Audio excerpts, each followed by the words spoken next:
Alors ici, on vous demande de calculer le potentiel directement, d'accord? Ici, quand vous voyez très bien qu'ici, quand on vous dit calculer directement. Alors, quand on vous dit directement, ça veut dire que vous allez poser l'expression du potentiel. Alors, c'est quoi l'expression du potentiel?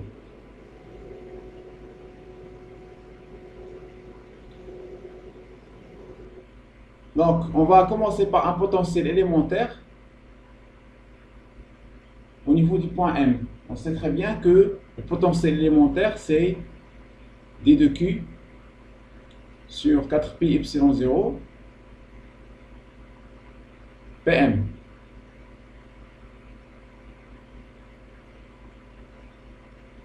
Donc ça, c'est le potentiel élémentaire créé au niveau de ce point-là. On a le point M ici. Vous voyez donc le point M qui appartient à l'axe, à ce niveau-là. Et le point P, c'est un point qui appartient à la distribution, ce point-là. Donc le potentiel élémentaire au niveau du point M, c'est quoi? C'est d de q sur 4pi epsilon 0 Pm. Alors maintenant, on va remplacer d de q et Pm. Donc quoi est égal? D de q, c'est quoi? Sigma d de s. Car on a une distribution surfacique sur 4pi epsilon 0. La distance Pm, c'est cette distance-là. Alors cette distance-là, on peut la calculer à partir du rayon R. Vous voyez, donc c'est R au carré plus Z au carré, donc ça c'est Z. Cette hauteur-là c'est Z. Donc Z au carré plus R au carré est égal à Pm. Donc ça veut dire que Pm, c'est la racine carrée de R carré plus Z carré.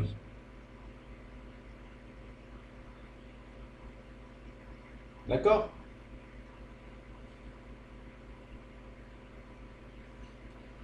Donc égal à quoi? Égal à sigma d de S. Cet élément d de S, à quoi est égal? L'élément d de S est égal à ça. Donc ici c'est quoi? C'est une variation de R. C'est d de R. C'est d de R. Et l'arc ici, c'est cette distance-là. Donc on a une variation de θ. Donc c'est R d de θ. R d de θ. Donc d de S est égal à d de R fois R d de θ. Donc est égal à sigma. Donc fois R d de θ fois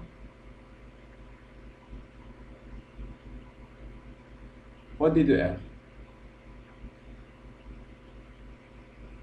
sur 4pi epsilon 0,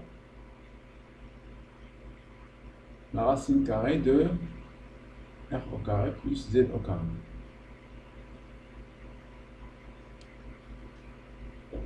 Alors ici vous voyez, donc pour obtenir le potentiel, donc on doit faire une intégration. Alors vous voyez le point P quand il change, on a un changement de R et un changement de θ. Donc ici les variables qui sont liées à θ, il n'y a aucune variable. Par contre le R, vous voyez qu'il y a le petit r, il y a la racine de R carré plus Z au carré, d'accord? Donc ça veut dire que le potentiel V de M, donc ça va être égal à l'intégrale de D de V avec le point P appartient à la distribution. La distribution, c'est ça. C'est disque chargé, disque. La distribution qu'on a, c'est le disque. Donc, on doit penser à ce que le point P balaye toute la distribution. Donc, quand je vais intégrer, oui.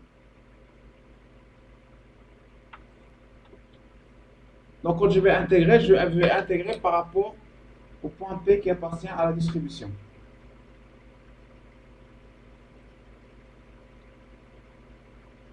Donc, comment on va faire à votre avis? Donc, on va sortir tout ce qui est constant.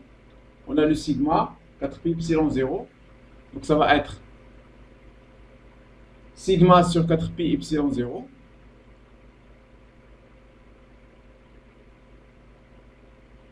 Alors, l'intégrale pour R, intégrale de 0 à R, de quoi? De R sur la racine carrée de R au carré plus Z au carré D de R. Et l'intégrale de 0 à 2pi de D de θ.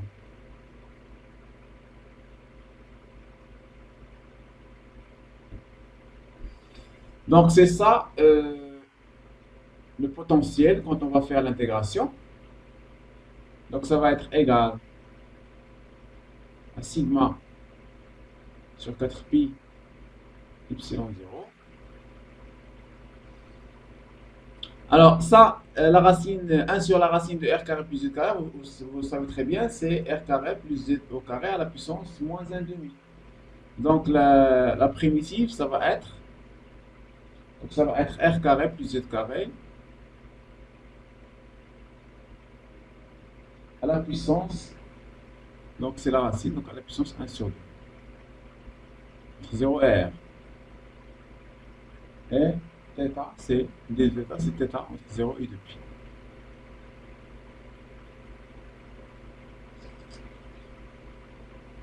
Alors, je signale ici, comme on a fait le calcul, donc R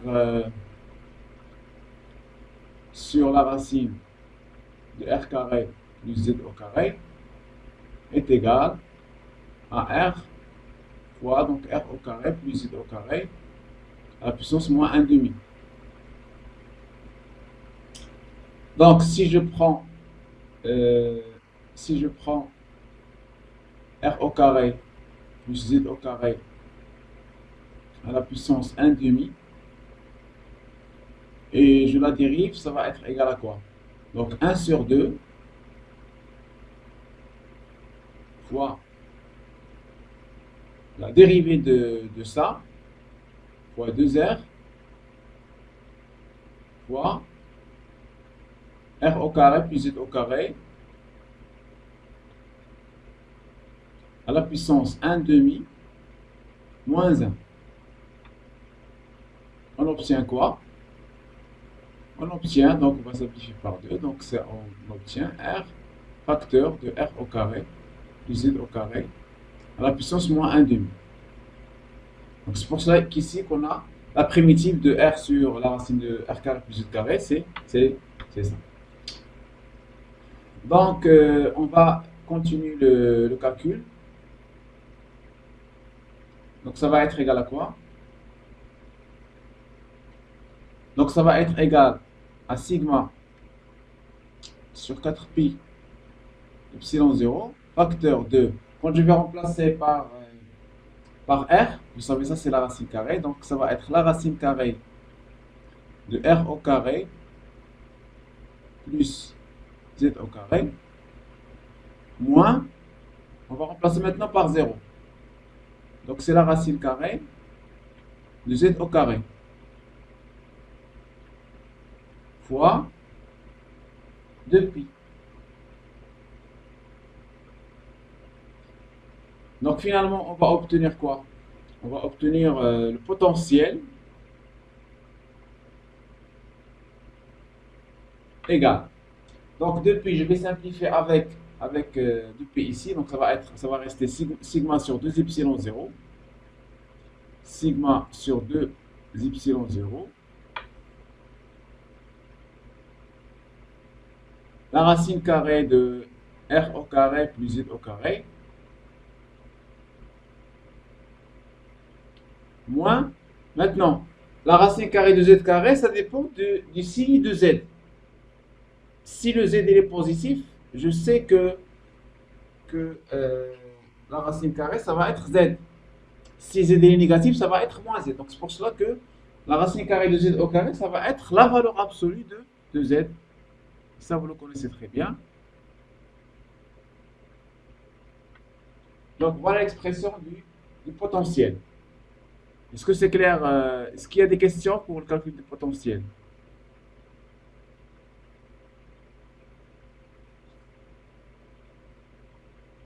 Alors, s'il n'y a pas de questions, on va passer à la deuxième question. Déduire l'expression du champ électrostatique créé par le disque. Alors, bien sûr, pour déduire, donc, on va utiliser la relation qui lie le champ et le potentiel. Alors, on sait très bien que E, alors on sait que la relation entre E et le V, donc E est égal à moins gradient de V.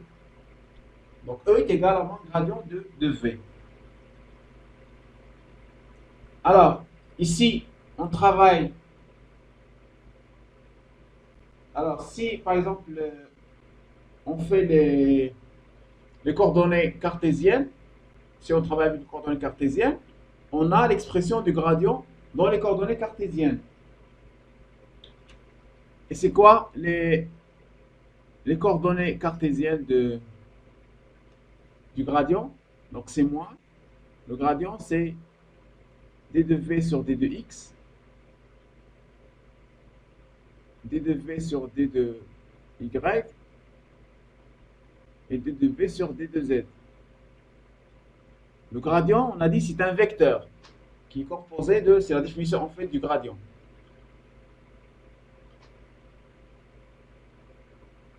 Alors, à quoi est égal ça? Ici, on voit très bien que le potentiel dépend seulement de z. Donc, v de m, ici, c'est une fonction qui dépend seulement de z. Ça veut dire que la dérivée par rapport à x, elle est nulle. La dérivée par rapport à y, elle est nulle. Et donc, moins d de v sur d de z. Car elle dépend de z. Donc, directement ici, on va déduire quoi? On va déduire que le champ E, au niveau du point M, égale à moins d de V sur d de Z,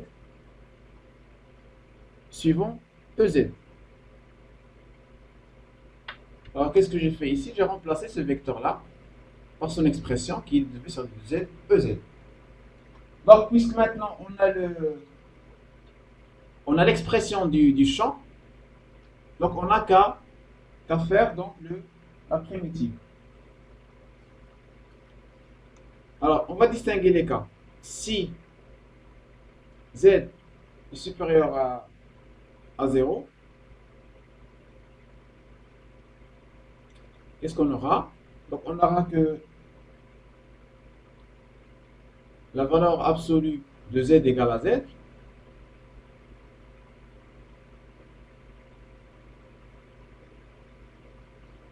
Alors, est-ce qu'on va faire maintenant? On va dériver. On va dériver ça.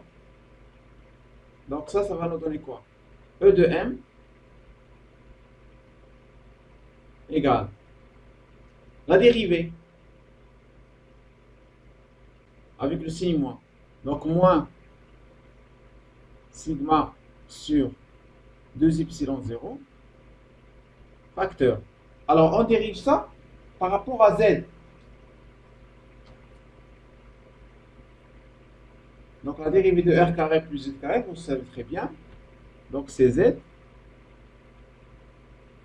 sur la racine carrée de r carré plus z carré.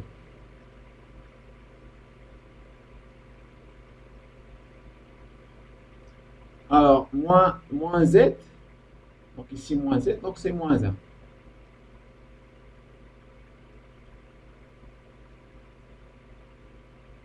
Bien sûr, suivant EZ.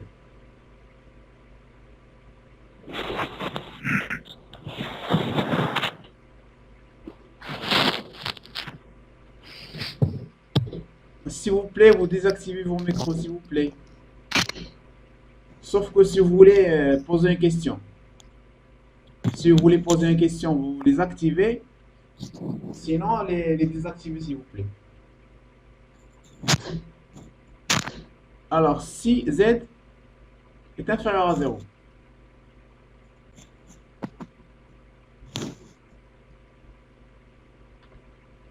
Alors j'ai dit si z est inférieur à 0, donc la valeur absolue de z c'est moins z, ça veut dire qu'ici on va avoir moins moins, ça va être plus z, ça veut dire que e de m dans ce cas-là, donc ça va être égal à quoi?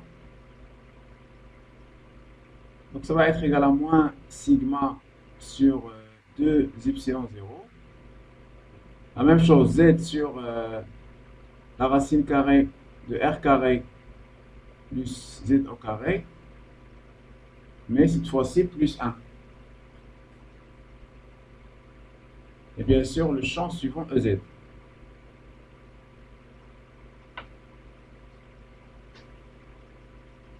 Donc ça, c'est pour le calcul du champ. Bien sûr, déduire l'expression du champ à partir du potentiel. Alors maintenant, troisièmement, on vous demande de tracer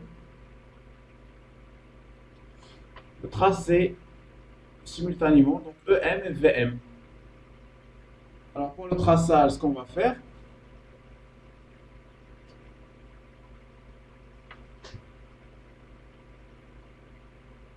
alors on a ici le Z et la fonction, que ce soit la fonction du champ et la fonction de Z qu'on va tracer ensemble ici. Alors si je prends par exemple le champ pour le Z positif, alors vous voyez très bien, dans le cas où le Z positif, je prends Z égale à 0 ici, donc ça va donner ici 0 moins 1, donc c'est moins 1 fois moins sigma, c'est sigma sur 2 epsilon 0. Ça veut dire ici que ça va être sigma sur, alors ici ça va être sigma sur 2 epsilon 0.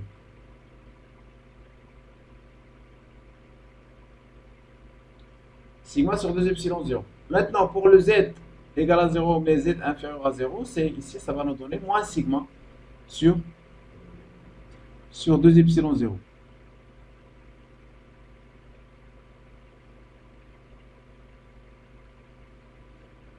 Alors, pour le Z positif maintenant, on voit que quand le Z tend vers l'infini, donc le champ tend vers 0, ça veut dire qu'on a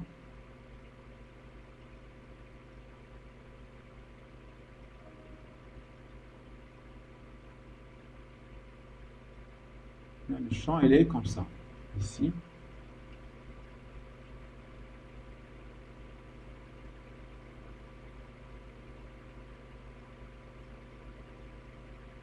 Voilà l'allure du champ. Ça, c'est E de M.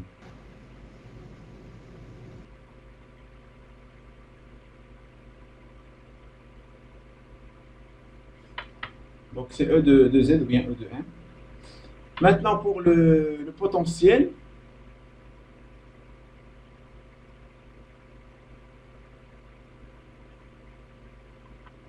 alors si vous voyez donc très bien l'expression du potentiel, quand je donne à Z égale à 0, j'obtiens sigma R sur 2 epsilon 0. On va dire que sigma R, par exemple, ici,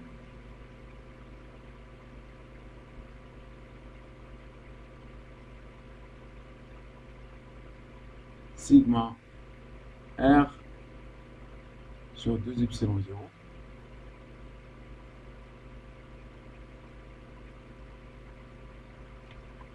Sigma R sur 2 epsilon 0.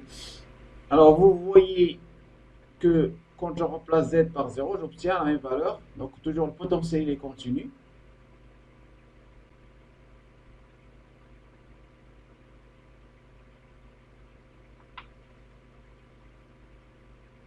Et l'allure, donc ça va être quelque chose comme ça. Cool.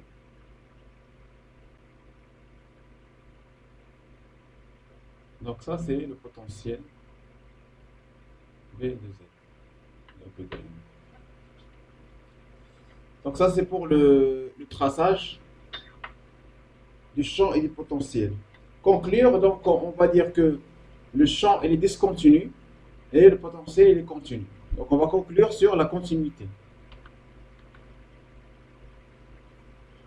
Alors maintenant, on va passer au deuxième exercice. Ici, on vous donne un anneau qui est uniformément chargé. On vous demande de trouver le potentiel en un point M qui est dans l'axe.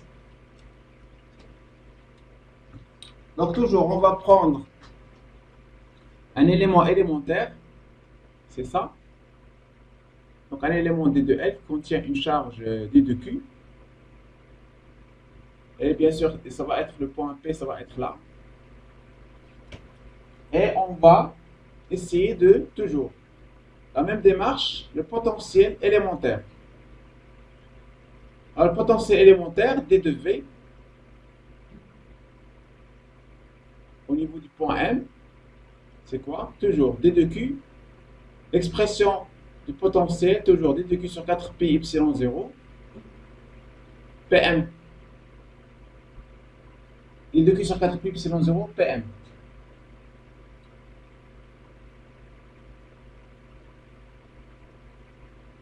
Alors à quoi est égal? Alors D de Q, donc un anneau, donc c'est une distribution linéaire, donc on va avoir lambda D de L sur 4 pi epsilon 0. Maintenant la distance PM, pareil, c'est R carré plus X au carré, racine.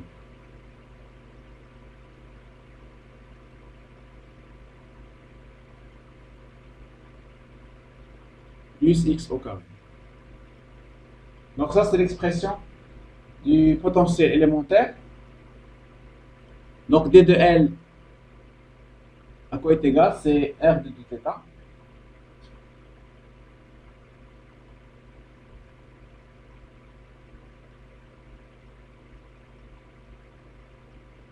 Sur 4 pi epsilon 0. La racine carrée de R au carré plus X au carré. Voilà. Donc maintenant, pour calculer le potentiel au niveau du point M, je dois intégrer. J'intègre par rapport au point P qui appartient à la distribution. La distribution ici, c'est l'anneau. Cet anneau-là. C'est ça la distribution. Et le point P va balayer toute la distribution. Donc je vais intégrer par rapport à quoi? À lambda R de t sur 4 pi epsilon 0, la racine carrée de R carré plus X au carré.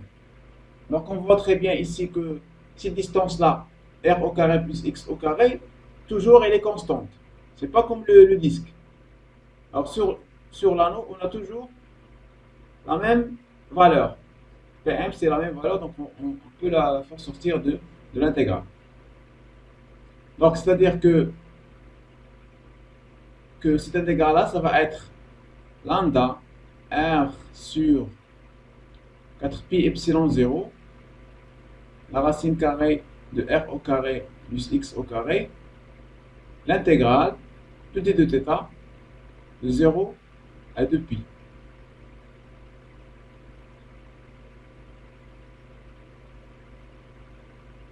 Donc 0 à 2 pi, ça va nous donner 2 pi. On va simplifier avec 2 pi ici, ça va rester lambda R sur 2 epsilon 0, la racine carrée de R au carré plus X au carré.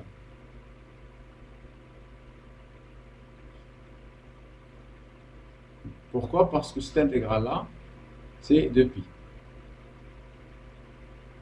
Alors maintenant, on vous demande de faire ça en fonction de Q, la charge totale qui est dans l'anneau. Alors la charge totale Q, ça va être l'intégrale de D de Q. P appartient à la distribution. Je vais balayer l'ensemble des charges élémentaires sur toute la distribution. Donc ça va être quoi? C'est lambda D de L. Donc P appartient à la distribution. C'est l'intégrale de lambda R de 2θ. Pour balayer toute la distribution, θ doit varier entre 0 et 2 pi. Donc ça va nous donner lambda R fois 2 pi. Donc c'est ça la charge totale qui est au niveau de l'anneau. Donc ça veut dire que ça va nous donner quoi? Donc lambda R égale à Q sur 2pi. Pourquoi j'ai mis ici lambda R? Pour la remplacer ici. J'ai lambda R ici. Donc finalement, on va obtenir quoi? Donc V de M, le potentiel, égale lambda R, je vais la remplacer, c'est Q sur 2pi. Donc ça va être Q sur 2pi fois 2, donc 4pi epsilon 0. La racine carrée de R au carré plus X au carré.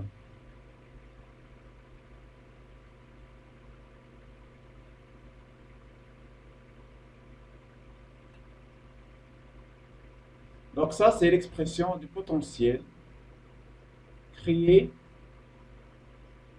par l'anneau, cet anneau-là, qui a une charge Q, et le potentiel au niveau d'un point M situé à une distance X par rapport au centre de l'anneau.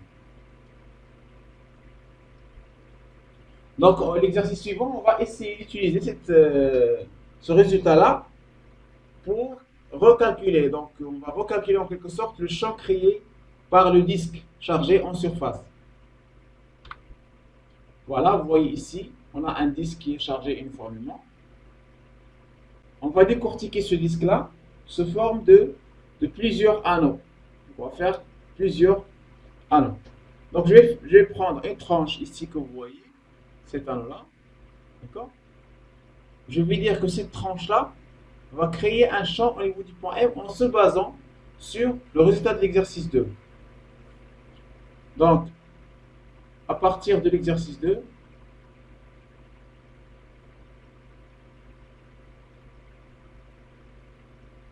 qu'est-ce qu'on aura? Donc, D de V au point M. Le champ créé, le potentiel au niveau du point M créé par cette tranche, c'est quoi? On va réutiliser ça. Q, c'est, dans ce cas-là, c'est D de Q. Donc, D de Q sur 4pi epsilon 0.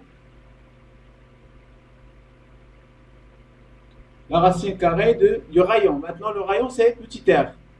C'est pas le grand R, c'est petit r de l'anneau. Donc, on va remplacer grand R par petit r. R au carré plus X au carré. Donc, ça, c'est le potentiel créé par cette tranche-là au niveau du point M. Alors maintenant, on doit exprimer D de Q. Alors vous voyez qu'ici, on vous donne que le disque, il a une charge sigma. Donc cette charge-là est égale à quoi?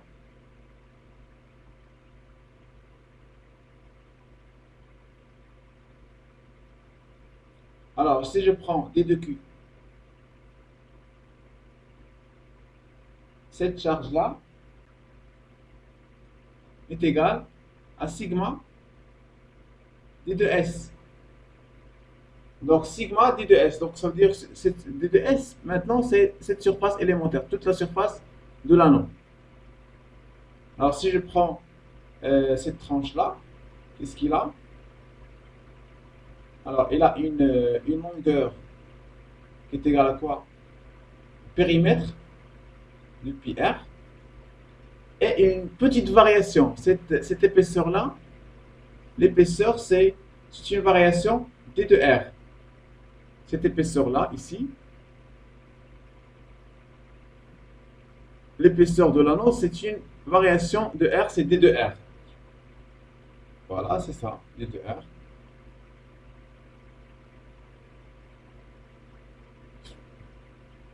Alors maintenant, cette surface-là, ça va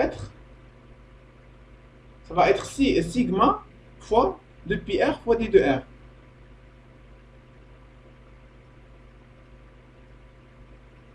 Donc ça va être égal à quoi? Sigma 2πr d de r. Donc ça, c'est la charge qui est contenue dans cet anneau-là.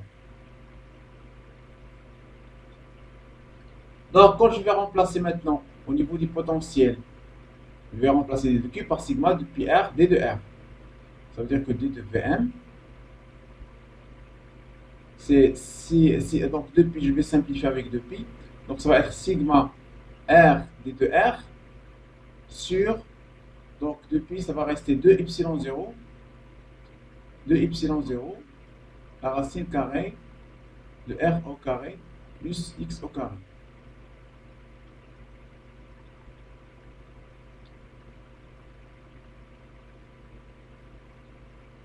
Alors, on doit maintenant intégrer pour trouver le potentiel total créé par le disque. Donc, je dois intégrer le R de 0 jusqu'à grand R. Donc, V de M. Alors, je vais sortir tout ce qui est constant. Donc, tout ce qui est constant ici. Sigma sur 2 epsilon 0.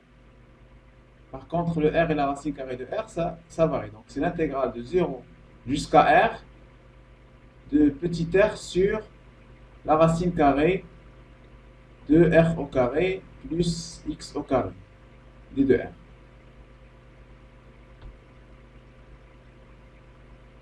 Alors, on a déjà fait cette intégrale-là dans l'exercice 1. Donc, directement, on obtient donc, sigma sur 2 epsilon 0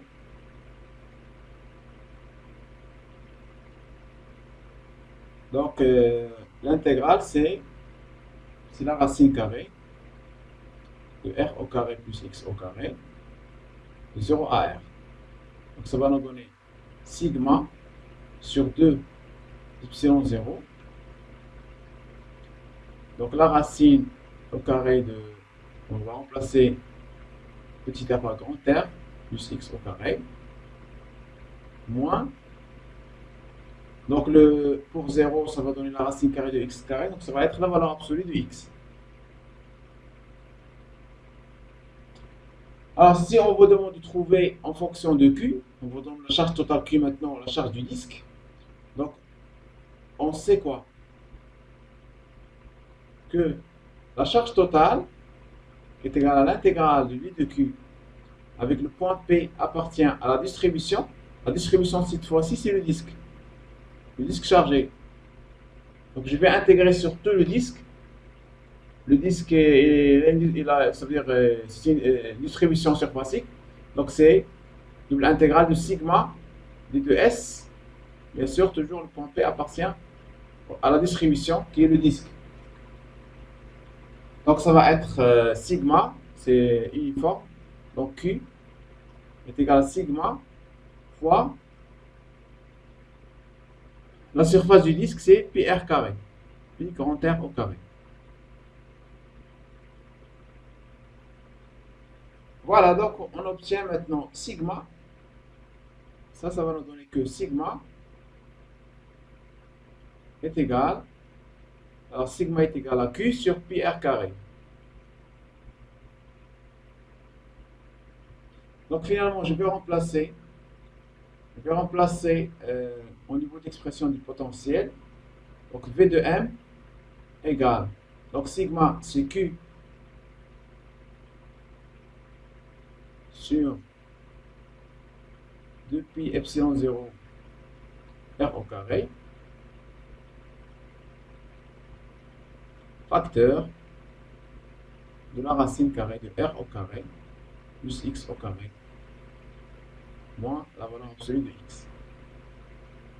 Donc c'est ça l'expression du potentiel.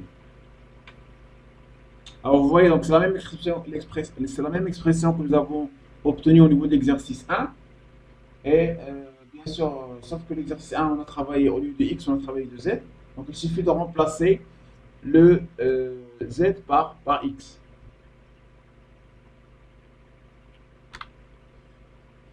Alors maintenant, sur l'exercice suivant, donc on vous demande de trouver donc l'expression, on va se baser sur l'expression du champ qu'on a déjà calculé au niveau de la deuxième série, on va essayer de trouver le potentiel et de tracer donc le potentiel. Alors, si je prends la sphère qui est uniformément chargée en volume. Alors, sur la sphère qui est uniformément chargée en volume, on a déjà calculé le champ créé par cette sphère-là. Donc, on a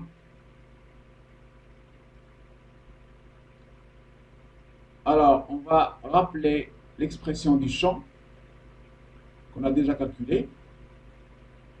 Donc, E de M est égal à ρ R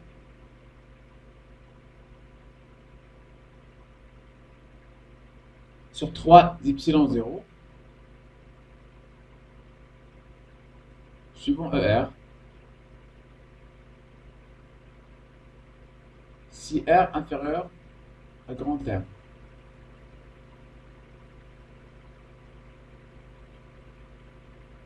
Et le champ est égal, dans notre cas, est égal à ρ R au cube sur 3 R carré epsilon 0 suivant ER pour le R supérieur ou égal à R. Donc ça, c'est l'expression qu'on a déjà calculée au niveau de la série TD2. On a déjà calculé ça. Maintenant, on vous demande de trouver le potentiel. Alors, qu'est-ce qu'on va faire? On va utiliser la relation qui lie le champ et le potentiel. Donc, E est égal à moins gradient de V. Alors, qu'est-ce qu'on remarque ici? On travaille avec les coordonnées sphériques. Et on a le champ est suivant ER. Alors, le gradient au niveau des coordonnées sphériques est égal à moins. Donc, le gradient, c'est D de V sur D de R suivant ER plus 1 sur R plus 1 sur R D de V sur D de θ suivant Eθ plus 1 sur R sinus θ D de V sur D de phi. Ça, c'est l'expression du gradient au niveau, par les coordonnées sphériques. Alors, qu'est-ce qu'on remarque ici? On a le champ, ce champ-là, et les suivants seulement ER. Ça veut dire quoi? Donc, à partir de l'expression du champ, on va déduire automatiquement que ça et ça, ces composantes-là, ils sont nuls. C'est un vecteur nul. D'accord? Pourquoi? Parce que le champ est suivant ER seulement. Le champ est suivant ER. Ça veut dire qu'on a seulement cette composante-là. Donc, on va déduire que le potentiel ne va pas dépendre de θ et il ne va pas dépendre de phi. Donc, ça, ces deux informations-là, ils ne donnent que d de v sur d de θ égale à d de v sur d de phi égale à 0. Donc, ça, c'est l'expression du gradient. Donc, ça va rester seulement que E.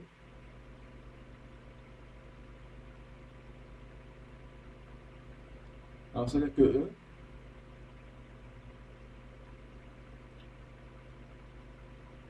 est égal donc moins d de v sur d de r ER. Voilà, donc ici on va distinguer les cas et on va essayer de remplacer. Alors si R inférieur ou égal à R, on aura quoi? On aura le ρ R sur 3 epsilon 0 qui est égal à ça. Donc ρ R sur 3 epsilon 0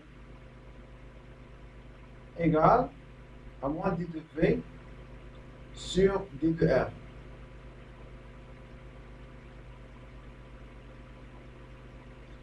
Donc, ça va nous donner quoi? Ça va nous donner que d de v est égal, donc moins rho r sur 3 epsilon 0 d de r. Donc ça c'est l'expression. Donc on va essayer de calculer la primitive. Donc c'est-à-dire que v de r égale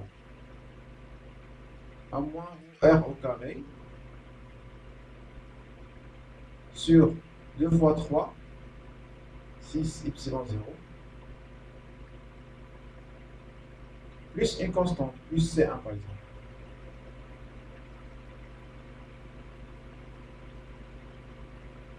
Donc ça c'est l'expression du potentiel pour R inférieur à R. Bien sûr, on va voir comment on va déterminer cette constante-là.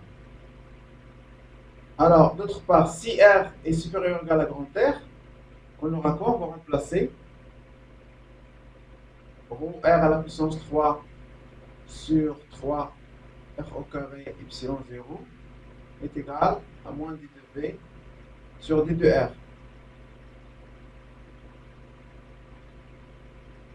Donc, pareil, on va faire d de V est égal à moins ça d de R. Ça veut dire que V de R dans ce cas-là. Donc, ça va être égal. Donc, ici, vous avez le moins 1 sur R au carré. Vous savez très bien que si je dérive le moins 1 sur R, donc ici ça va donner d de V est égal à moins rho R à la puissance 3 sur 3 epsilon 0. Donc tout ça il est constant, fois 1 sur R carré d de R.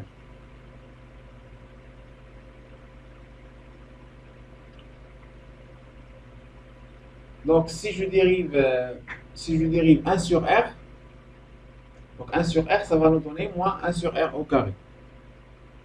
Donc ça va être rho R à la puissance 3 sur 3 epsilon 0 sur 3 epsilon 0. Alors ici 1 sur moins 1 sur R au carré, c'est 1 sur R. Plus une constante C2.